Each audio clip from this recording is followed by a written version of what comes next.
Bem-vindos ao Viver Sustentável. O programa de hoje vai apresentar os seguintes assuntos.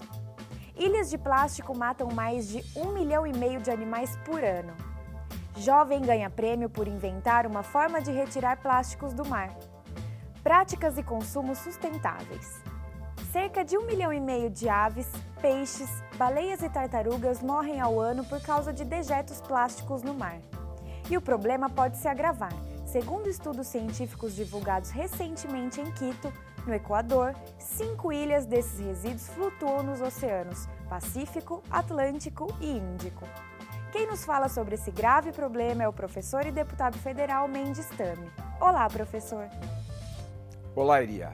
É verdade que a cada ano os plásticos matam só no mar 1,5 milhão animais. Esses dados são do Instituto de Pesquisas para o Desenvolvimento da França. Por volta de 1997, essa massa de resíduos plásticos foi avistada pela primeira vez no Pacífico Norte, entre a costa californiana e o Havaí. Desde então, triplicou seu tamanho e agora ocupa uma superfície de 3,5 milhões de quilômetros quadrados. Esta ilha cresce aproximadamente 80 mil quilômetros quadrados por ano, alertam os pesquisadores.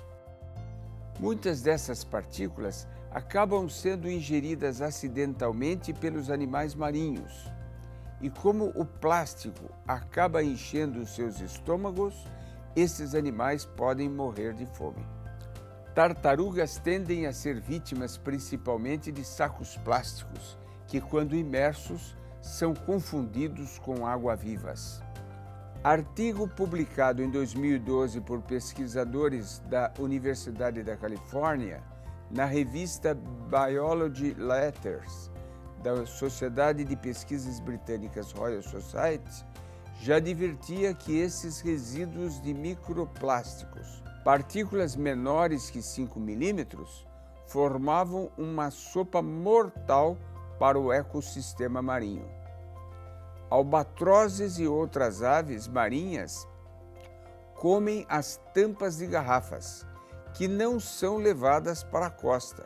Ao contrário, as correntes marinhas as arrastam para o centro de redemoinhos gigantes, onde ficam estacionadas. A boa notícia é que um jovem, Boyan Slat, de apenas 20 anos, foi premiado por desenvolver uma técnica para livrar os oceanos do planeta dos plásticos flutuantes. Apesar da pouca idade, sua técnica já convenceu entusiastas e patrocinadores dispostos a bancar seus projetos.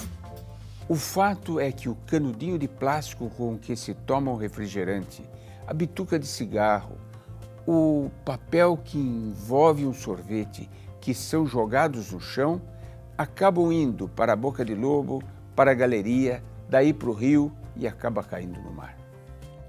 Nos últimos 30 ou 40 anos, milhões de toneladas de plásticos acabaram nos oceanos. A produção mundial de plástico é de 288 milhões de toneladas por ano, das quais 10% acabam nos oceanos.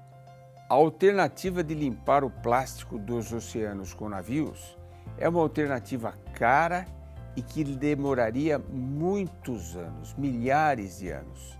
Além disso, nas redes poderia haver a pesca inadvertida de muitos peixes.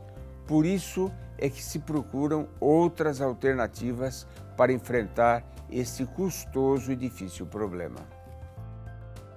Boyan Slat, ao refletir sobre este problema, pensou que ao invés de ir atrás do plástico, por que não aproveitar as correntes e esperar que ela traga o plástico até você? Assim, na escola, desenvolveu sua ideia como parte de um projeto de ciências.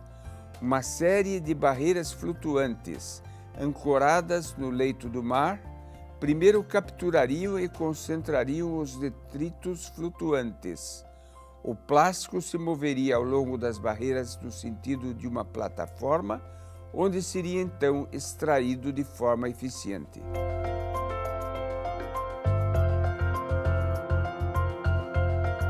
A corrente oceânica passaria por baixo das barreiras, sem nenhum óbice, sem nenhuma rede, nada que impedisse o fluxo dos animais marinhos.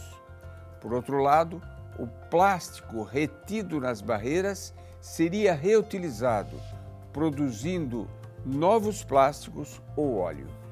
O projeto de ciências do ensino médio foi premiado como melhor projeto técnico da Universidade de Tecnologia Delft. Ele criou uma fundação chamada The Ocean Cleanup, limpeza de oceano em tradução literal, e explicou no evento TEDx seu conceito de como os oceanos poderiam se limpar. Isto em 26 de março de 2013, meses depois de ser publicada na internet a fala de Slap no TED, o que se tornou viral. Ele montou uma plataforma de financiamento coletivo que captou $80 mil em 15 dias. Após esse sucesso inicial do lançamento do seu projeto, foi feito um relatório assinado também por 70 cientistas, o que permitiu que se ampliasse o financiamento e se chegasse já a $2 milhões. Espera-se que até 2020 a plataforma no Mar do Norte esteja pronta e esse projeto seja iniciado em grande porte.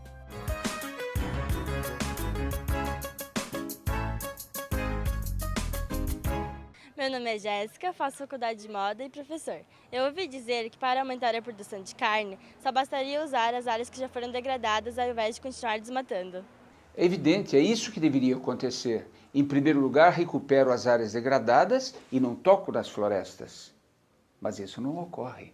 Ocorre exatamente o contrário, porque fica mais caro recuperar as áreas degradadas do que invadir, destruir uma floresta. A legislação exige, para transformar uma área degradada numa propriedade legalmente produtiva, que eu recupere os 80% de florestas que já foram degradadas, para poder utilizar os 20% numa atividade comercial. Portanto, o custo de produção, de implantação nessas áreas degradadas acaba ficando muitas vezes maior do que atacar uma floresta ainda intacta. Isso pode ser resolvido através de subsídios do governo.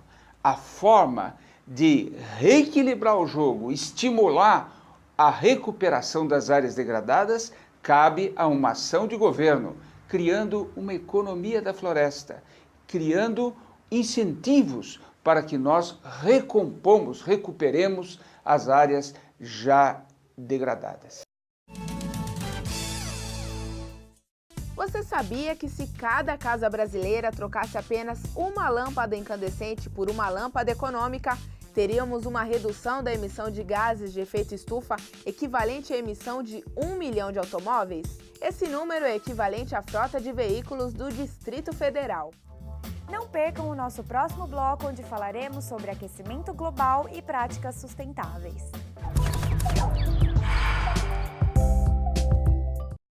Olho vivo, consumidor! Quem é que não se encanta com móveis feitos de madeira? Além de imponentes, são duradouros. Mas você sabia que cerca de 80% de toda a madeira consumida no Brasil é ilegal? Para fiscalizar a origem do produto que você compra, verifique se ele possui o selo FSC. Se tiver, pode comprar tranquilamente, pois isso significa que o móvel foi feito com madeira certificada. O Viver Sustentável está de volta, falando sobre consumo consciente. Quem nos fala sobre isso é o professor Mendes Tami. Nós, consumidores, temos um imenso poder, um poder transformador do qual muitas vezes nem estamos conscientes. É o poder de seleção, selecionar o que compramos, o que consumimos e com isto influir nos métodos de produção das empresas, na sua compra de matéria-prima, em suma, exigir, cobrar que empresas incorporem ao seu método produtivo valores sustentáveis. Consumo. Essa palavra é bem conhecida e seguramente tem um significado comum para nós, mas não é tão simples assim. O nosso consumo tem o poder de alterar inúmeros fatores que nos rodeiam, como a economia, a sociedade e o meio ambiente. A senhora sabe o que é consumo consciente? Não, não sei. Desse tema nunca ouvi falar, para falar a verdade. Nem imagino o que seja. O que é? Olha, na verdade eu imagino que seja um consumo baseado em coisas ecologicamente corretas, por exemplo, produtos com embalagens recicláveis, tentar consumir os produtos que usam menos agrotóxico, esse tipo de coisa. É você consumir as coisas, os produtos que você compra, ter uma preocupação com o meio ambiente. Eu acho que é você colaborar para que as coisas possam melhorar para as gerações que estão vindo aí. Consumo consciente é você consumir com consciência dos seus impactos, positivo e negativo, né? Quando a gente fala consumir, todo mundo pensa que é o ato da compra em si, que é o consumo. Mas o consumo é um processo. Ele começa desde você pensar por que você vai comprar, se você realmente precisa daquele produto, a maneira que você vai pagar, se você vai se endividar para comprar aquele produto, se vai pagar à vista, se vai pagar crédito, de quem que você vai comprar, se é uma empresa que já trabalha com responsabilidade social, como você vai usar aquele produto, se você vai usar até o fim e como você vai descartar. Por exemplo, se você vai pôr um produto para reciclar ou se você não precisa mais, você vai doar para alguém que está precisando. Então, o consumo, primeiro, é um processo longo, que não é só esse ato da compra.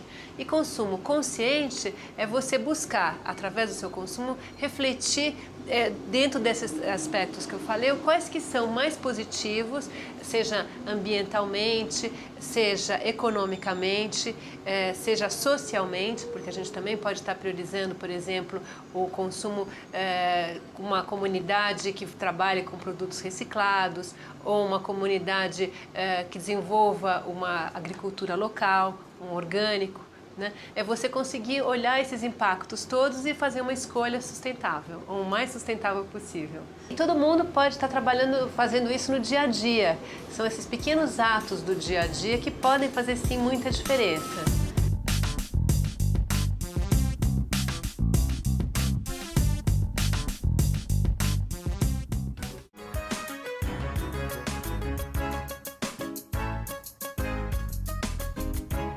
Como eu faço para saber se o produto que eu estou comprando é de uma empresa que se preocupa com o meio ambiente? Verificando se o produto tem um selo de certificação.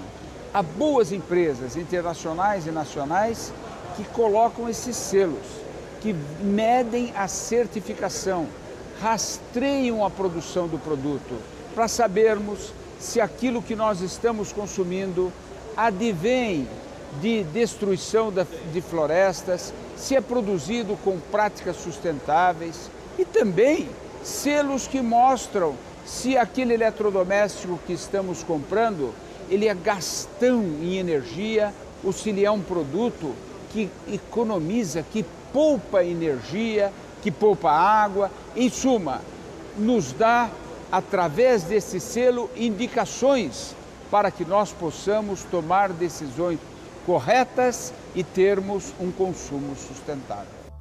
Não perca em nosso próximo bloco a entrevista com o presidente do Instituto Acatu, que nos fala sobre conscientização ambiental.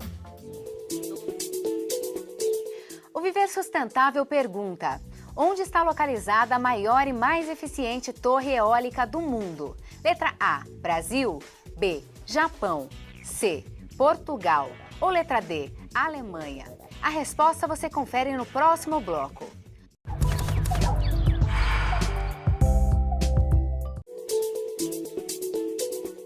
No bloco anterior, o Viver Sustentável perguntou onde está localizada a maior e mais eficiente torre eólica do mundo.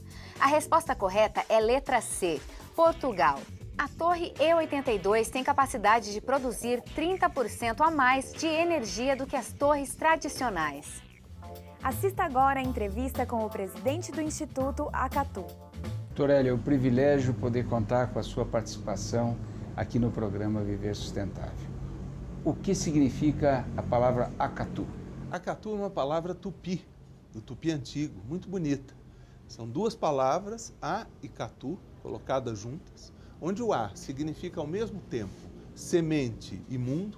Para aquele que mora na floresta, a semente contém o registro da árvore, que contém o registro da floresta, e Catu, que significa bom e melhor. Portanto, a Catu é uma semente boa para um mundo melhor. É o que nós gostaríamos que o consumidor fosse no mundo, por meio dos seus atos de consumo, levar em consideração os impactos desse ato de consumo sobre a sociedade, sobre o meio ambiente, maximizar, aumentar os impactos positivos e, por meio do ato de consumo, transformar o mundo num mundo melhor, sendo um Acatu, uma semente boa. Quando nós temos um problema ambiental, nós sempre dizemos que devemos privilegiar três vertentes. Legislação, que está no âmbito do governo, questão de investimentos públicos e privados e a conscientização, que está ligada ao consumidor. Ou seja, nós temos aí envolvidos três entes: governo, empresas e o consumidor. Por onde começamos? Qual é dos três o que na sua visão, é o que mais pesa na construção deste mundo novo de que falou? Ao se falar de um mundo novo, deputado, nós estamos falando em mudança de cultura. Nós estamos falando em criar uma outra maneira de viver. Ao se falar em criar uma outra maneira de viver, naturalmente as tecnologias, os investimentos públicos e privados são importantes. O governo, com alguns elementos de legislação, é importante, mas não se muda uma cultura por via de legislação ou por via de tecnologias. Ou os indivíduos se conscientizam de que a direção que nós estamos caminhando não é sustentável. E não é sustentável ambientalmente porque estamos consumindo o planeta. Não é sustentável socialmente porque estamos aumentando enormemente a violência nas sociedades. Não é sustentável individualmente porque as pessoas não estão felizes com a vida que estão vivendo. E não é sustentável economicamente, como mostrou a crise recente, que foi uma crise de ganância e sobreconsumo. Portanto, este mundo que não é sustentável a longo prazo, aliás, nem a curto prazo, precisa ser mudado por uma mudança de cultura. E mudar a cultura é mudar a consciência das pessoas, no sentido de que elas se convençam que elas podem ter uma vida melhor de uma outra maneira. Que o consumo, por exemplo, que é um centro do trabalho do Acatu, não seja o centro da vida delas. Que o consumo seja apenas um instrumento para o bem-estar, mas que o centro da vida delas esteja na felicidade, na busca da felicidade, nas amizades, nos afetos, nos amores, nas emoções, na arte, que é aquilo que efetivamente mobiliza as pessoas para estarem vivas. No fundo, prega uma verdadeira revolução, porque o que nós assistimos hoje é uma teoria baseada no aumento da produção. E para aumentar a produção, de tal forma que as empresas possam competir e reduzir os seus custos unitários, elas têm que produzir mais. Para produzir mais, tem que aumentar a velocidade do consumo. Portanto, é uma sociedade que induz ao consumo como forma de aumentar o PIB, aumentar o desenvolvimento econômico. E a cenourinha, para atrair, para mostrar para todo mundo que esse é o caminho, é dizer que se isso não ocorre, vai haver desemprego, as pessoas vão sofrer. Como é que eu rompo essa dinâmica perversa que diz que eu tenho que consumir para gerar empregos? Como é que eu faço com que o PIB não seja a medida da felicidade? Deputado, a sua pergunta contém a resposta, naturalmente. O PIB é uma medida perversa de se medir o progresso, medir o desenvolvimento. O PIB contém dentro dele, por exemplo, todas as doenças que nós temos. Quanto mais doentes nós ficarmos, mais equipamentos médicos nós vamos ter que produzir, mais hospitais nós vamos precisar, mais remédio nós vamos consumir, mais PIB nós vamos ter. Agora, isso não quer dizer absolutamente que nós temos mais bem-estar. Quanto mais poluição nós tivermos, mais nós vamos ter que corrigir o problema da poluição, mais nós vamos ter que limpar a terra, limpar a água que nós consumimos. Nós vamos gastar mais e, portanto, o PIB vai crescer. Então, o PIB realmente não é uma medida de felicidade. Então, a primeira coisa seria as pessoas se convencerem que o que elas estão em busca não é de um PIB maior, elas estão em busca de uma felicidade maior. Se as pessoas estiverem convencidas disso e buscarem colocar o contexto da sua vida alinhado à busca da felicidade, elas vão fazer outras escolhas. Apenas 25% da população mundial consome acima das suas necessidades. 75% consome no nível mínimo ou abaixo do mínimo. Portanto, já é muito desequilibrado. Então, nós precisaríamos, entre outras coisas, reduzir a carga de trabalho daqueles que trabalham. Mas se as pessoas dizem, mas eu não preciso consumir tanto, eu posso ganhar menos, elas não têm problema em reduzir a sua carga de trabalho. Mas quando elas reduzem, outros vão poder trabalhar, especialmente se for uma sociedade de serviços, que no momento atual é perfeitamente possível. Vou lhe dar um único exemplo. Quando eu era criança, meus pais tinham um liquidificador. Quando eu saí de casa aos 25 anos, eles continuavam tendo o mesmo liquidificador. Eu me separei a primeira vez, eu tinha 35 anos, eu voltei para a casa de meus pais, o mesmo liquidificador estava lá. E 10 anos depois, meu pai faleceu e o liquidificador continuava lá. Este liquidificador foi consertado não sei quantas vezes. Portanto, ele usou mão de obra de serviço para ser consertado porque era um equipamento durável. O que ele fez, portanto, este liquidificador? Substituiu, produzir um monte de liquidificadores industrialmente, usando um monte de máquinas, por reconsertar de novo, usando um monte de mão de obra. Portanto, é uma sociedade que tem mais emprego e não menos emprego, uma sociedade de bens duráveis e não de bens descartáveis. Dr. Hélio, explorando a sua participação no nosso programa, mais uma pergunta. Como fazer com que o ensino, o processo educacional, induza essa mudança comportamental? Em outras palavras, como fazer com que o processo educacional também passe a divulgar a cultura da generosidade, o prazer em fazer o bem, em doar, sentir prazer em ajudar as pessoas e não simplesmente o prazer em adquirir, em consumir, em ser dono, proprietário de alguma coisa a mais. Como fazer essa mudança conceitual para que as pessoas consigam, na maioria dos casos, poder enxergar mais do que o muro do fundo do quintal da sua casa, enxergar a comunidade, sentir que se todos forem bem, ele também vai bem, ter esse sentido de bem comum. Qual é o caminho que o Instituto Acatu propõe para conseguir fazer essa divulgação que possa fazer com que a gente queime etapas, ganhe tempo na construção dessa nova sociedade?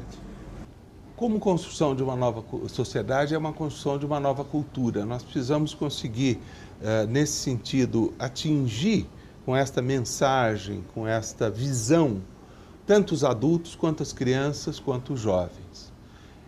Nós precisamos de programas como esse seu, em que se está comunicando, informando e disseminando tanto a visão quanto as razões de por que essa visão é importante. Nós precisamos que a publicidade fale nisso, precisamos que a mídia fale nisso, precisamos que as empresas, ao falar com o seu consumidor, com o seu público interno, os seus empregados, falar com os seus fornecedores, falem nisso. Precisamos que os líderes das comunidades falem nisso. Precisamos que as escolas falem nisso. O Acatu trabalha em vários tipos de comunidade. Nós fazemos a capacitação de voluntários para que eles sejam disseminadores do consumo consciente na comunidade. Seja uma associação de bairro, seja um grupo de estudantes, seja uma comunidade, uma empresa, os funcionários de uma empresa, para que haja esses multiplicadores. Nós trabalhamos em escolas, estamos desenvolvendo um grande projeto onde a gente pretende introduzir no currículo escolar a sustentabilidade e o consumo consciente. Em cada matéria do currículo escolar, esse elemento da sustentabilidade do consumo consciente vai ser tratado. Isto formará novos valores, em que os argumentos de que nós somos únicos junto com o planeta e de que cada um de nós ao longo da vida faz muita diferença, são instrumentos para a criação desses novos valores. Torélio, muito obrigado. A sua participação nos faz acreditar de que todas essas ideias, essa perspectiva de uma era de sustentabilidade, não é uma utopia distante. É algo factível ao nosso alcance. Depende de nós. Muito obrigado. Eu é que agradeço pela oportunidade. Muito obrigado.